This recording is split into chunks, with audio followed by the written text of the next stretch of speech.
Bismillahirrahmanirrahim. Assalamualaikum warahmatullahi wabarakatuh. Perkenalkan, nama saya Nur Syatin, 2021 A1C 192. Saya dari Prodi PPKN Fakultas Keguruan dan Ilmu Pendidikan Universitas Muhammadiyah Mataram.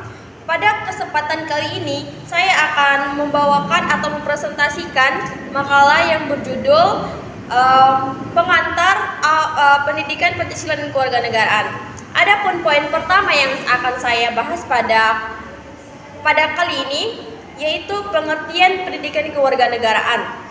Apa sih itu pendidikan dan apa sih itu kewarganegaraan? Baik, pendidikan dapat diartikan sebagai pembelajaran pengetahuan, keterampilan, dan kebiasaan kelompok yang akan diturunkan dari satu generasi ke generasi berikutnya melalui pengajaran, pelatihan, dan penelitian. Pendidikan juga merupakan salah satu ukuran maju tidaknya suatu negara. Sedangkan yang dimaksud dengan kewarganegaraan yang berasal dari kata warga dan negara berarti sebuah pola yang mengatur bagaimana seseorang untuk menjalankan rutinitas sebagai komponen penting dalam bernegara. Nah, jadi dapat disimpulkan pengertian pendidikan kewarganegaraan adalah sebuah pelajaran bagaimana menjalankan peran dalam menjalankan kehidupan sehari-hari dan dapat diwariskan dari generasi ke generasi selanjutnya. Dalam kewarganegaraan terdapat beberapa unsur, diantaranya pertama adalah negara. Negara adalah suatu daerah atau wilayah yang ada di atas permukaan bumi. Poin kedua yaitu landasan hukum kewarganegaraan. Adapun landas hukum kewarganegaraan yang pertama menurut Undang-Undang 1945, di mana terdapat pada pembukaan Undang-Undang 1945 alinea kedua dan alinea keempat yang terdapat cita-cita, tujuan, dan aspirasi bangsa Indonesia tentang kemerdekaan. Terus yang kedua yaitu pasal 27 ayat 1, di mana terdapat kesamaan kedudukan kewarganegaraan di dalam hukum dan pemerintah. Yang ketiga, pasal 27 ayat 3, di mana yang terdapat hak dan kewajiban kewarganegaraan dalam upaya bela negara. Yang keempat, terdapat pada pasal 30 ayat 1 tentang hak dan kewajiban kewarganegaraan dalam usaha pertahanan dan keamanan suatu negara. Yang kelima yaitu terdapat pada pasal 31 ayat 1, di mana hak dan kewarganegaraan mendapatkan pendidikan. Terus poin yang kedua yaitu berdasarkan Undang-Undang Nomor 20 Tahun 2003 tentang Sistem Pendidikan Nasional, dan poin yang keempat terdapat pada Surat Keputusan Dirjen Dikti Nomor 43/Dikti/Kap/2006 tentang rambu-rambu pelaksanaan kelompok pengembangan kepribadian di perguruan tinggi.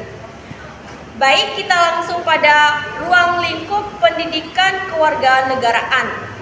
Ruang lingkup pendidikan kewarganegaraan ini terdapat beberapa poin, yaitu yang pertama, persatuan dan kesatuan bangsa, meliputi hidup rukun dalam perbedaan, cinta lingkungan, kebanggaan sebagai bangsa Indonesia, Sumpah Pemuda keutuhan negara suatu Republik Indonesia. Yang kedua yaitu norma hukum dan peraturan, meliputi tata tertib dalam kehidupan keluarga, tata tertib di sekolah, dan norma yang berlaku di masyarakat, serta peraturan-peraturan daerah.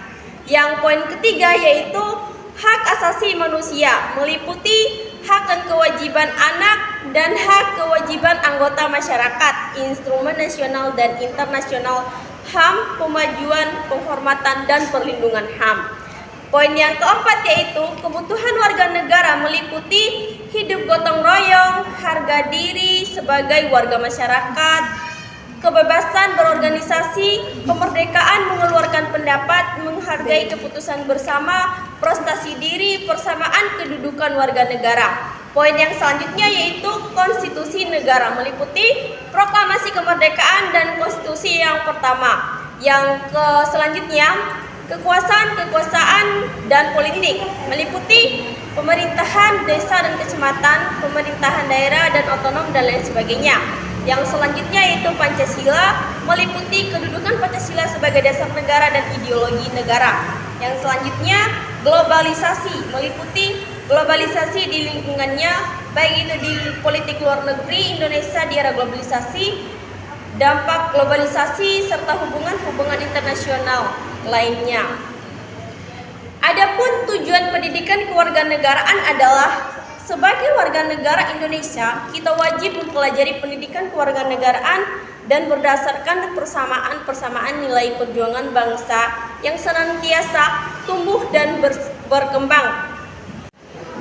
Tujuan pendidikan kewarganegaraan terdapat dua tujuan. Yang pertama itu tujuan umum dan yang kedua adalah tujuan khusus, di mana tujuan umum ini memberikan pengetahuan dan kemampuan dasar kepada mahasiswa mengenai hubungan antara negara dengan negara, hubungan antara warga negara dengan warga negara, serta pendidikan pendahuluan bela negara agar menjadi kewarganegaraan yang dapat diandalkan oleh bangsa dan negara.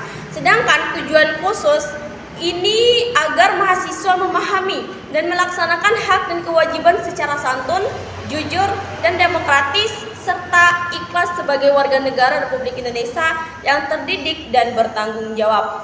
Jadi, dapat saya simpulkan dari penjelasan yang saya sampaikan tadi, bahwa kesimpulannya penting suatu pendidikan berbangsa dan bernegara agar terciptanya keseimbangan antara hak dan kewajiban bagi setiap warga negara dalam menjalankan kehidupan berbangsa dan bernegara, serta menjadi suatu penjelasan bahwa suatu hal yang mungkin sebagian hal orang menganggapnya tidak penting, pada hakikatnya memiliki peran yang menentukan kelangsungan hidup kita di masa yang akan datang. Dan yang perlu kita ketahui dan perlu kita pahami, ketika hal itu terjadi, maka ketahuilah bahwa nilai-nilai yang terkandung dari hal tersebut sudah mulai menghilang di diri kita dan perlu kita pelajari kembali. Mungkin itu saja materi singkat dan presentasi singkat dari saya. Lebih dan kurangnya saya mohon maaf. Sekian, wassalamualaikum warahmatullahi wabarakatuh.